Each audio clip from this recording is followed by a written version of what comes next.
I use a thing that I will be introing in my course, so I'm not gonna spoil it now. But so because there's not really a good way to figure out the coverage that I could find, and I tried building one, and it was terrible, and I gave up like almost instantly. So essentially, I use spreadsheet kind of thing. I know it's terrible, but I look through the API documentation to see what the calls are. I prioritize what the tests are for those, and then just figure out those tests. So if I have a get endpoint that has a index or something, some kind of an identifier, I'm going to test, the happy path. So that identifier should exist. It should return a 200.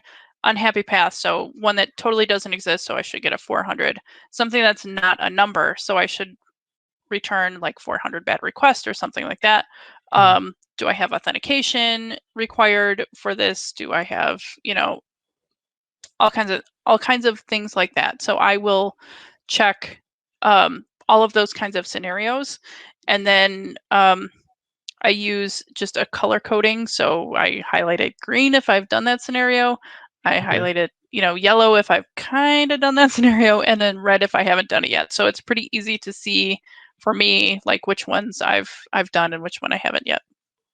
Is that when I see that question, it reminds me of questions that we, problems that we used to face back in the day, where people would want to know what you tested and stuff. And whenever I think about, and maybe this is an assumption on my part, whenever I think about API testing, particularly automated API testing, I kind of assume it will be part of a CI/CD pipeline, and so it kind of just gets folded into everything else, and it will kind of say, well, it's green, see you later, and that's about as much as we need to go with the reporting. Is that well, am I making a ton of assumptions there? Yes. Okay. So for reporting the status of whether the test had passed or failed, yes, we use CI/CD, and if it fails the build step, it posts. I set up a bot to post in our chat room that nice. You failed, you broke the build. What did you do? Basically, and it has me going like, what are you doing? So then we can check it out and see what happened. But that just is the status of the APIs or the API checks that I have. That doesn't say the coverage. That doesn't say, if I'm testing the right things. And that is kind of a manual process at this point. If anyone knows of a good tool, please let me know, because I am desperate for that kind of stuff, either with Rest Sharp or with Supertest in JavaScript. That would like save me so much time and headache.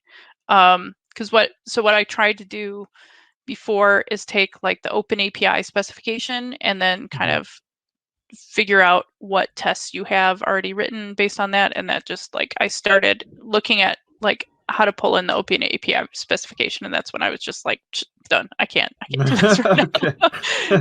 can't brain enough to do this right now. So taxi for Hilary. Yeah.